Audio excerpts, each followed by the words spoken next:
Buenas tardes, Yolanda, ¿cómo va todo?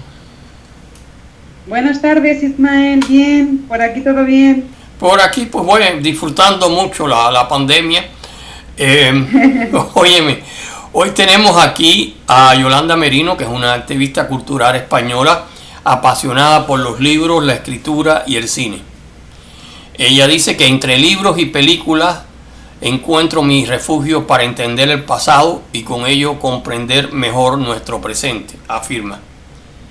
Hoy vamos a hablar de The Grapes of Wrath, que en España es Las uvas de la ira y en América Latina Las viñas de la ira. Es una película estadounidense de 1940 dirigida por John Ford, que ganó el Oscar a Mejor Director ese año, basada en la novela homónima de John Steinbeck, que había obtenido por ella el premio Pulitzer. Es decir, tanto una película como un libro que han sido muy, pero muy honorados dentro de toda la literatura y el cine estadounidense. Óyeme, ¿cuál fue tu primera impresión al ver Las uvas de la ira? Bueno, Ismael, muchísimas impresiones me llevo, pero bueno, te comento un poquito. Por ejemplo, eh, la dureza, sobre todo durante la Gran Depresión, la codicia y la injusticia económica, las compañías, el banco, el capitalismo, los desahucios de miles de familias. En este caso, bueno, pues se habla de la familia Joe, que son los protagonistas de la historia, que son obligados a abandonar sus tierras sin poder hacer nada a causa de las largas sequías que sufrieron a mediados de los años 30 los granjeros. Bueno, aparte, las máquinas y tractores destruyeron sus hogares para, bueno, pues para remover la tierra y bueno, como que ya no hacía falta esa mano de obra, ¿no? Bueno, es una película sobre todo muy emotiva, muy realista, al que se unen dos de los grandes, por un lado el escritor Steinbeck y el director John Ford, que para mí es uno de los mejores. Y bueno, es una historia que refleja la conciencia social, el miedo, la explotación, el hambre, el tener que lanzarse a la carretera, en este caso desde Oklahoma a la tierra prometida, California, para mendigar un salario, compitiendo por un trabajo explotado, la represión contra el movimiento obrero, que también cita tanto el libro como la película, la dignidad por encima de todo en un viaje en busca de una oportunidad en el que sí sea necesaria la mano de obra durante el tiempo que dure la cosecha de la fruta, ¿no? Y sobre todo la unión de la familia Joe y el papel principal que ocupa la madre, que es el timón y la fuerza. Por ejemplo, cuando dice en una escena Jane Darwell, que fue una actriz a que se le dio el Oscar como actriz secundaria, nos dice en una parte de una escena imprescindible e importante de la película, que casi, bueno, no voy a desvelar mucho más, simplemente lo que cita la madre Joe. No volveré a tener miedo jamás en mi vida. Ya nos han dado bastantes golpes, demasiados. Parece como si todo el mundo ya no tuviéramos más que enemigos, como si no tuviéramos un solo amigo. Eso me hacía sentirme triste y tenía miedo, como si estuviera perdida. Y ya como que la mujer también cita que la mujer se adapta mejor que el hombre. Los hombres, dice, que vivís como si fuera a golpes, nace un niño, muere alguien y a golpes. Tienes tierras y te la quitan y otro golpe, pero la mujer vive las cosas más seguidas, como un río.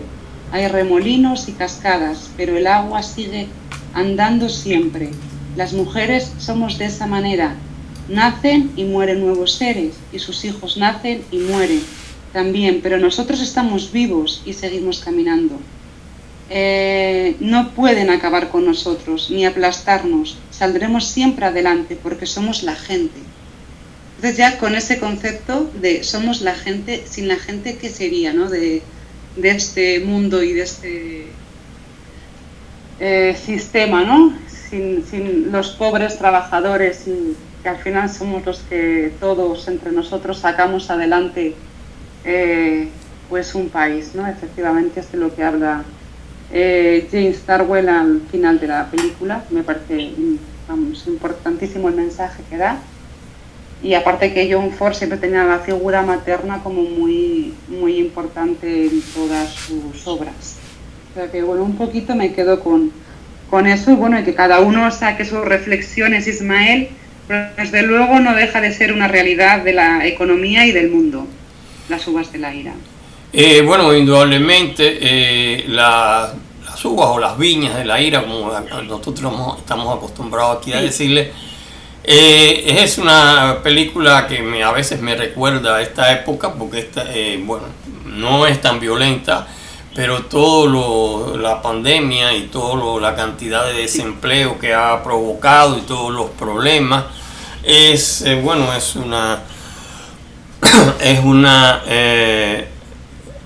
decir, es un poco la película y el libro de Steinberg vuelto a nuestra época, ¿no? Pero oye, una realidad en la que estamos viviendo ahora mismo. Sí, es bastante difícil. No, realmente no es la difícil situación que había en la depresión, ¿no? Pero como ya estábamos acostumbrados a vivir mucho mejor, pues estos cambios en los últimos 6 meses pues nos golpean duro. Pero ahora déjame hacerte otra pregunta. ¿Qué piensas del monólogo de Henry Fonda, que al salir de la cárcel y llegar a su casa se enfrenta a la pobreza reinante? Bueno, para Tom Joe, que es Henry Fonda, que estaba un poco pues ajeno a todo esto, no tenía ni idea de que pudiera suceder algo así en su hogar, ¿no? Y bueno, cuando él en algún momento, bueno, pues de camino se encuentra con el predicador del pueblo que ha perdido la vocación y el espíritu, y a un vecino que les pone cómo han echado a todas las familias de sus tierras, pues Henry Fonda no comprende que tenga que esconderse de su propia casa, ya que ya no es su casa, sino una propiedad privada, y se dice a sí mismo: si alguien me hubiera dicho que tendría que esconderme en mi propia tierra, y escupe como que no quiere saber nada, ¿no? Y bueno, la mañana siguiente pues ya va junto al predicador a casa de su tío Joe.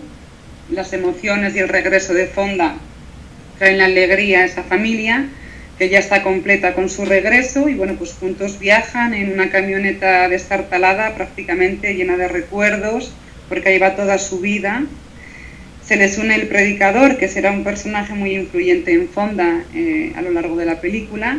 Y en este nuevo comienzo veremos la explotación humana por los que ostentan la riqueza y el poder, y las humillaciones y la dignidad son un poco las lecciones en las uvas de la ira. Pero claro, evidentemente tenemos que contar con en este caso, Henry Fonda, que también es una persona muy justa, le gusta la justicia y va a hacer todo lo posible porque las cosas se hagan con dignidad, porque al final es una palabra que está en él y que la lleva con él siempre. Y bueno, pues los derechos humanos y la dignidad es muy fuerte en esta película de John Ford, desde luego.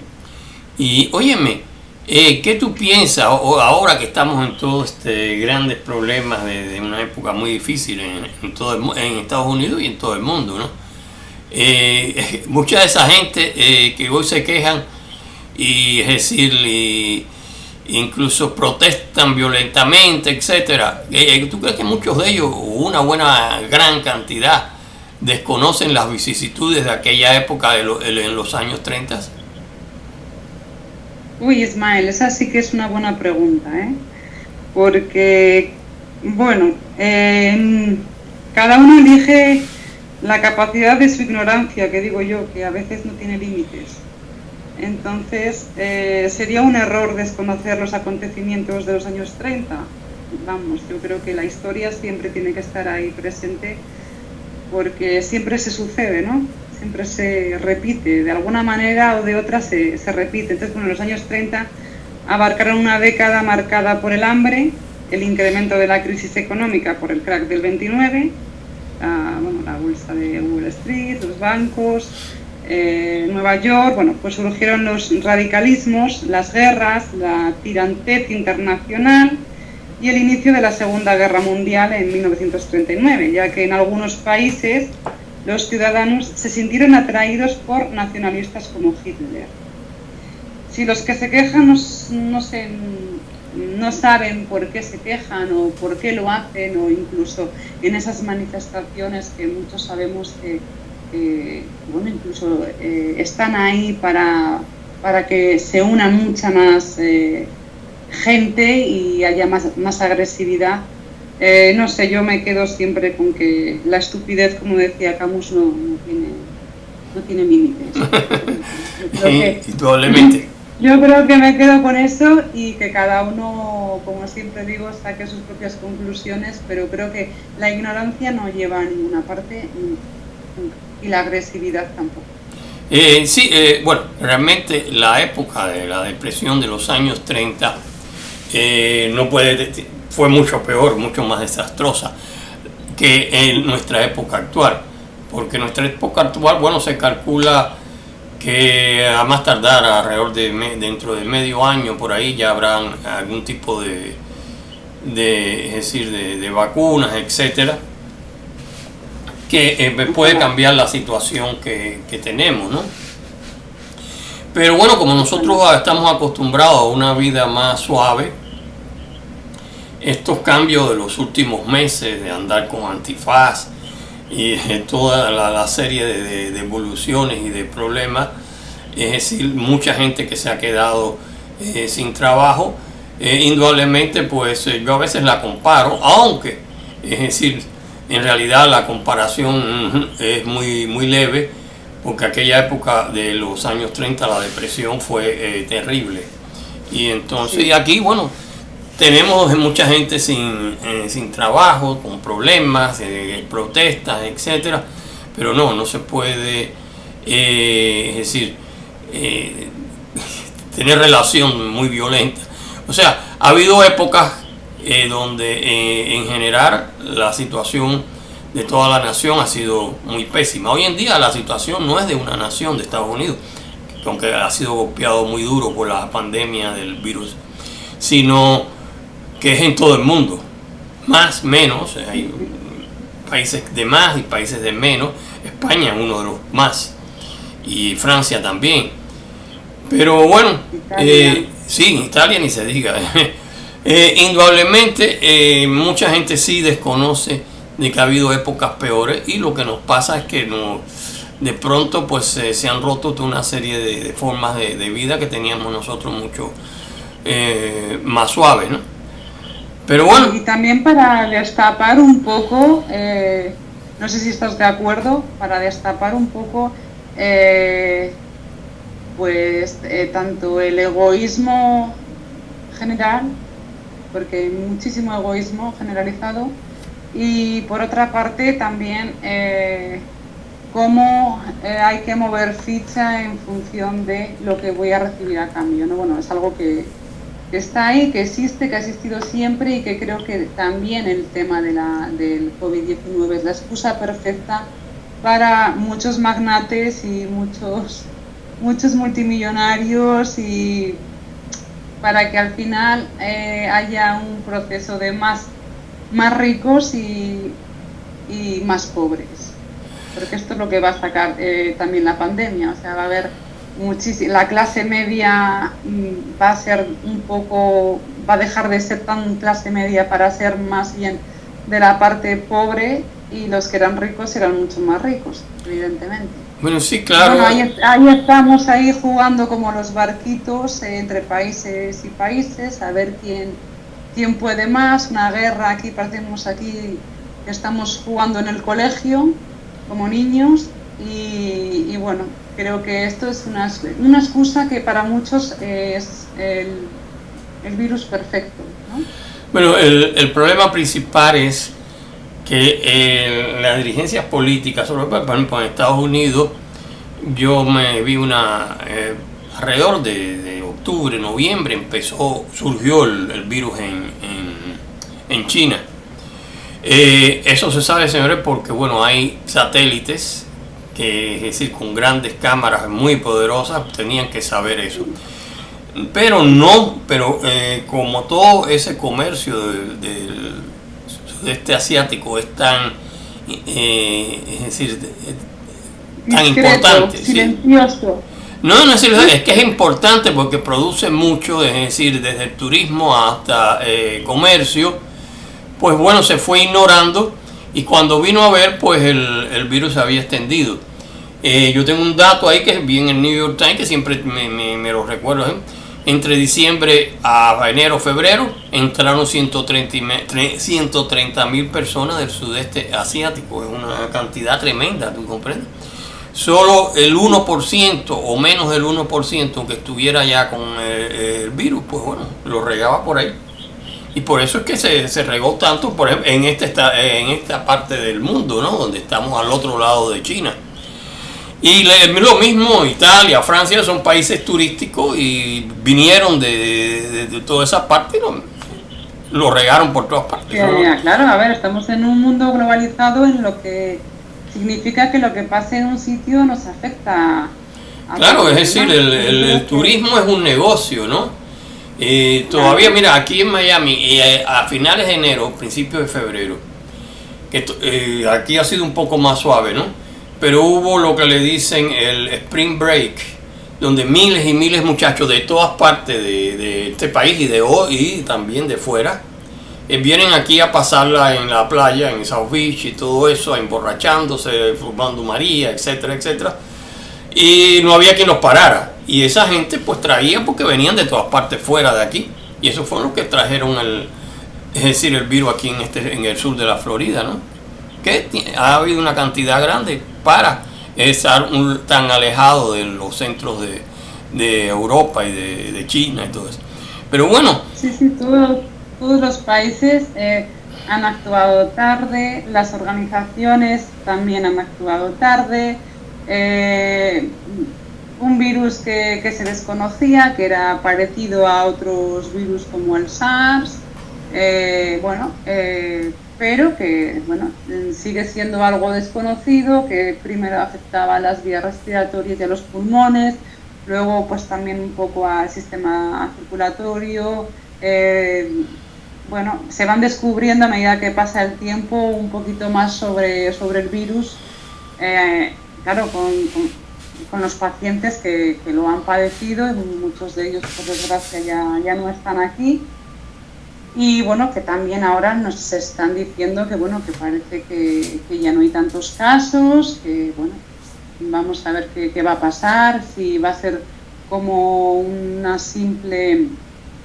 vamos a ver que va a ser como algo estacional y que a lo mejor con el tiempo, bueno, como algunos decían o prevenían, que se va a disimular un poco, pues ya veremos a ver si es así o no. De momento no hay más que contradicciones, porque lees un periódico, te dice una cosa, lees otro, te dice otra cosa, lees una noticia, otra cosa, un científico dice una cosa, otro dice otra. Entonces bueno, es totalmente algo que nadie se pone de acuerdo y bueno, veremos. De momento, precaución, yo es lo que digo, precaución y bueno, tomando las medidas oportunas, el distanciamiento que requiera y ya está, y a ver cómo va. Sin duda, es decir, pero bueno, ¿cuál es lo que resuelve vacunas? Y vacunas hay como 30 y pico de laboratorios trabajando, pero hay 3 grandes que ya están muy cerca, así que es una cuestión de meses. Y después, bueno, extender la vacuna no es un chicle que te regalen. Es algo complicado también en la segunda parte, pero bueno, pero me hacerte otra pregunta sobre este tema que tenemos de las uvas de la ira. De John Ford, que fue el que dirigió la versión cinematográfica. ¿Cuál es tu opinión sobre su obra en conjunto? Bueno, para mí John Ford es un creador de historias, tanto sociales como personales, no sé, uno de los más grandes directores del cine, que bueno, de hecho una vez le preguntaron a Orson Welles quién eran sus 3 directores favoritos y él respondió John Ford, John Ford y John Ford. O sea, quiero decir, es un director especial y carismático que consigue emocionar al espectador de la manera más profunda e incluso sacarle una carcajada repentina con su peculiar sentido del humor. Y creo que cualquiera de sus películas se identifica perfectamente y me parece que es una obra de arte cada película que ha hecho. Y bueno, ha creado un gran número de las mejores películas de la historia, que no son más que lecciones de vida, y te llevas un tesoro valiosísimo con John Ford, que no solo es un director de western, como habitualmente se le conoce, porque ejemplo de ello es esta película, Las uvas de la ira, Que verde era mi valle, El joven Lincoln, que también sale nuestro amigo Henry Fonda, El delator, El hombre tranquilo, y luego, bueno, entre otras más películas, y los western que más destaca de sus películas, Centauros del desierto, La diligencia, El hombre que mató a Liberty Balance, Paseo de los fuertes, bueno, no sé. Podríamos estar aquí hablando sobre John Ford muchísimo, pero no tenía solo un género y era un maestro y sabía además siempre poner a cada personaje en su lugar. Además que él era una persona que le gustaba mucho hacer la diferencia entre las diferentes clases sociales, y también una persona justa y valiente a la hora de hacer cine. Quiero decir que John Ford tenía unos valores muy fuertes, y creo que quien no lo conozca es el momento de que empiece a ver películas. Puede empezar perfectamente con esta que hemos estado hablando ahora, Las uvas de la ira, pero si quiere empezar también por algún western, pues le aconsejaría El hombre que mató a Liberty Balance o La diligencia. Sí, la diligencia es una preferida mía, es algo genial. Sí, a mí La diligencia me encanta. Indudablemente, bueno, es uno de los grandes directores del cine. Lo que yo ahora en estos momentos no puedo decir lo mismo que todo tú has hablado sobre los directores actuales. No sé, no es la misma cosa, esa es la realidad. Pero bueno, oye Yolanda, te agradezco mucho, hemos llegado al final de nuestro tiempo, todas tus opiniones sobre Las uvas de la ira y sobre, claro, su creador John Ford. Entonces vamos a seguir en contacto. Esperamos que en la próxima entrevista la pandemia, o si no ha desaparecido, por lo menos ya está un poco más floja. Bueno, muy buenas tardes por aquí. Buenas tardes, Ismael, muchas gracias y nos vemos pronto. Ok, bye bye.